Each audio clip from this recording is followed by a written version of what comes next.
Okay, APRS cat 2024 paper 5th క్లాస్కి ఎంట్రన్స్కి సంబంధించినటువంటి paper explanation ఈ రోజు నుంచి అయితే మనం తెలుసుకుందాం. ముందుగా ఈ ఏపీఆర్ఎస్ క్యాట్ ఎగ్జామ్ వచ్చేసి ఈ ఏప్రిల్ మంత్ ఎండింగ్లో 25 నుంచి ఎండింగ్ లోపల ఎప్పుడో ఒక రోజు అయితే డేట్ ఇంకా రాలేదు, డేట్ అయితే అనౌన్స్ అవుతుంది. ఆల్రెడీ చాలామంది అప్లై చేసినారు కదా ఏపీఆర్ఎస్ క్యాట్ 5th క్లాస్కి చేసినారు కదా చాలామంది. ఈ మంత్ ఎండింగ్లో ఎగ్జామ్ అయితే ఉంటుంది. సో ఈ రోజు నుంచి ఏపీఆర్ఎస్ క్యాట్ 2024 అంటే లాస్ట్ ఇయర్ మోడల్ పేపర్ని, ఆ మోడల్లో వచ్చేటువంటి క్వశ్చన్స్ని, అంటే క్వశ్చన్స్ ఏ మోడల్లో వస్తాయో తెలిస్తే ప్రిపరేషన్ కూడా ఈజీగా అవుతుంది. కాబట్టి ఈ రోజు నుంచి ఈ పేపర్ అయితే ఎక్స్ప్లెయిన్ చేసుకుందాం. ముందుగా ఏ సబ్జెక్ట్ అయితే ఉంటుంది? తెలుగు అయితే ఉంటుంది. తెలుగులో ఫస్ట్ క్వశ్చన్ చూడండి. తల్లిదండ్రులు పిల్లలలో పరివర్తన తెచ్చేందుకు పూనుకోవాలి. గీత గీసిన పదానికి సరి అయిన అర్థాన్ని గుర్తించండి అన్నారు. చూడండి, తల్లిదండ్రులు పిల్లలలో పరివర్తన తెచ్చేందుకు పూనుకోవాలి. గీత దేని కింద గీయబడి ఉంది? పరివర్తన అనే పదం కింద అయితే గీయబడింది. ఇప్పుడు ఈ గీత గీసిన పదానికి అర్థాన్ని గుర్తించమన్నారు. అంటే పరివర్తన యొక్క అర్థం ఏంటి అని చెప్పి అడుగుతున్నారు. 4 ఆప్షన్లు అయితే ఇచ్చినారు. 1 స్వభావం, 2 మార్పు, 3 తీర్పు, 4 చేర్పు.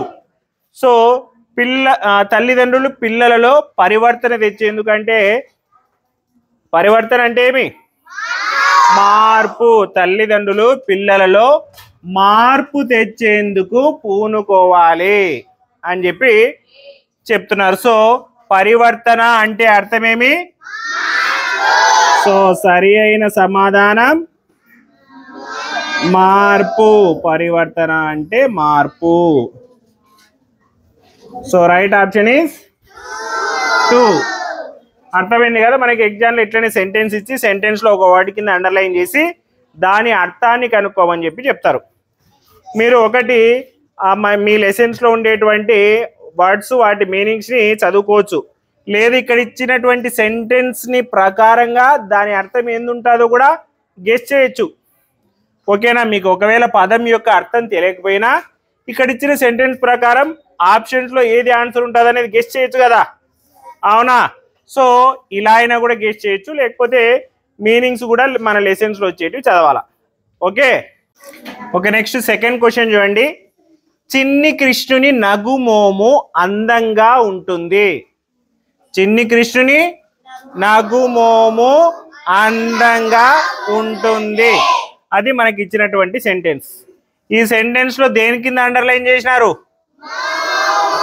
మోము అనేటువంటి పదం కింద అయితే అండర్లైన్ చేసినారు. నగుమోము, మోము అనేటువంటి పదం కింద అండర్లైన్ చేసినారు.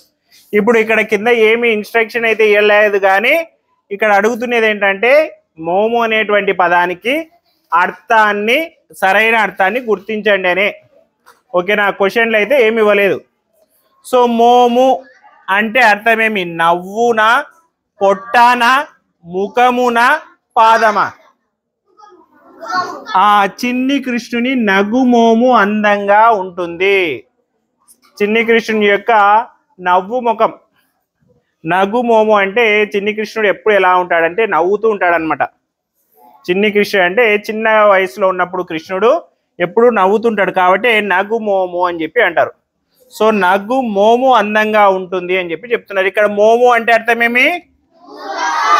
మోము అంటే అర్థమేమి? ముఖము. So what is the right answer? ఇక్కడ ఏబిసిడి కాదు, ఇక్కడ 3 is the right answer. Okay, next third question చూడండి. బీదవాడిలో ఏ గుణం నదీ దేవతకు నచ్చి అతన్ని మెచ్చుకుంది? సో ఇది మనకి ఒక స్టోరీ అనమాట. ఓ రోజు బీదవాడు ఏం చేస్తాడంటే ఒక నది ఒడ్డుకు పోయి చెట్టుని కొడుతూ ఉంటాడు. కొడుతూ ఉంటే ఏమవుతుంటుందంటే కట్టెలు కొడుతూ ఉంటే అతని గొడ్డలు పోయి నదిలో పడిపోతుంది. సో నదిలో పడిపోయిందని చెప్పి ఈరోజు నేను ఈ కట్టెలు అమ్మకపోతే నా కుటుంబానికి ఆహారం ఎట్లా ఇస్తానని చెప్పి బాధపడుతూ ఉంటే నదీ దేవత బయటకు వచ్చి ఏం జరిగిందంటే నా గొడ్డలు పడిపోయిందని చెప్పి చెప్తాడు. సో ఆమె ఏం చేస్తుందంటే ఫస్ట్ నదీ దేవత ఇతన్ని టెస్ట్ చేద్దామని చెప్పి ఫస్ట్ ఒక బంగారు గొడ్డలి తీసుకొని వస్తుంది. ఇదేనా నీ గొడ్డలి అంటే లేదు లేదు నాది బంగారుది కాదు, నాది వేరే గొడ్డలి, ఇనుపది నాది అని చెప్తాడు. మళ్ళీ రెండోసారి పోయి మళ్ళీ ఒక వెండి గొడ్డలి తీసుకొని వస్తుంది. ఇదేనా నీ గొడ్డలి అంటే లేదు లేదు ఇది కూడా కాదు నాది, నాది ఇనుప గొడ్డలి, నాది వెండిది కాదు అని చెప్తాడు.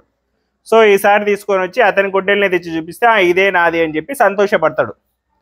సో అలా అతను నిజాయితీగా బంగారు గొడ్డలి వెండి గొడ్డలి వచ్చినా కూడా అవి రెండు నావి కాదు అని నిజాయితీగా తన గొడ్డలిని తాను తీసుకున్నది నదీ దేవతకు మెచ్చుతుంది అనమాట. సో అతనిలో నిజాయితీ అనేటువంటి ఆ గుణమే నదీ దేవతకి నచ్చుతుంది. సో నదీ దేవతకి బీదవాడలో ఏ గుణం నచ్చింది? నిజాయితీ. So what is the right answer? 4 నిజాయితీ is the right answer. Okay, next 4th question చూడండి. రమ పచ్చని గాజులు కొన్నది అనేది మనకి ఇచ్చినటువంటి వాక్యం. ఆ వాక్యంలో ఏ పదం కింద అండర్లైన్ చేసింది? పచ్చని అనేటువంటి పదం కింద అండర్లైన్ చేసి ఉంది. కింద ఏం చెప్తున్నారు? గీత గీసిన పదం భాషా భాగాలలో దేనికి చెందుతుందో గుర్తించండి అని చెప్పి చెప్తున్నారు. మొత్తం భాషా భాగాలు ఎన్ని? 5. ఆ 5 భాషా భాగాల్లో గీత గీసినటువంటి పదం దేనికి చెందుతుందో గుర్తించండి అంటున్నారు. రమ పచ్చని గాజులు కొన్నది. ఓకేనా? ఈ వాక్యం చూడండి. రమ అనేది మన భాషా భాగాల్లో ఏమి? నామవాచకం. గాజులు నామవాచకం.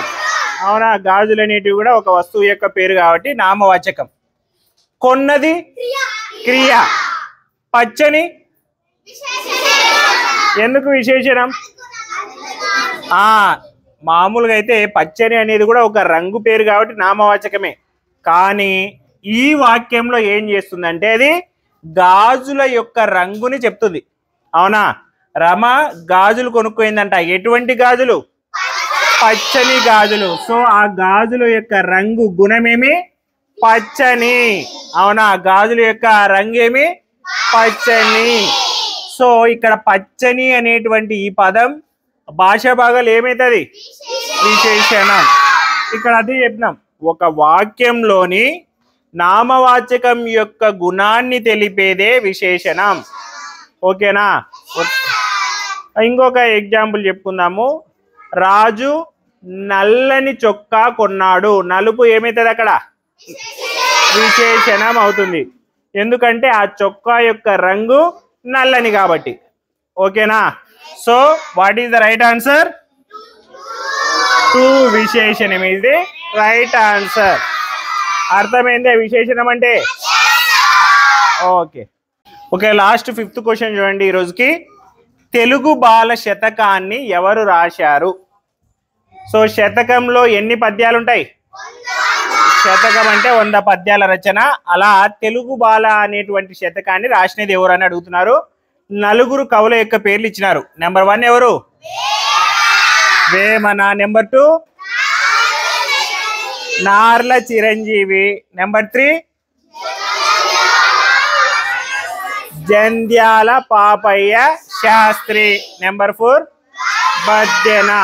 సో ఈ 4 తెలుగు బాల శతకాన్ని ఎవరు రాసినారు అని చెప్పి అడుగుతున్నారు. మనం ఏం చేద్దామంటే ఈ 4 శతకాలు రాసినారు, వాళ్ళు రాసిన శతకాల పేర్లు ఏంటో చూద్దాం. ముందుగా వేమన రాసిన శతకం ఏమి? వేమన శతకమే. వినుర వేమ అని ఉంటుంది మకుటం, వేమన శతకం. నార్ల చిరంజీవి రాసిన శతకం పేరు నార్ల వారి మాట శతకాన్ని రాసినాడు. జంధ్యాల పాపయ్య శాస్త్రి రాసిన శతకం తెలుగు బాల శతకాన్ని జంధ్యాల పాపయ్య శాస్త్రి అయితే రాసినాడు. బద్దెన రాసినటువంటి శతకం సుమతి శతకం. సో ఇది మనకి ఈ కవులు రాసిన శతకాలు. అయితే తెలుగు బాల శతకాన్ని ఎవరు రాసినారు? Jandhyala Papayya Sastri. So what is the right option?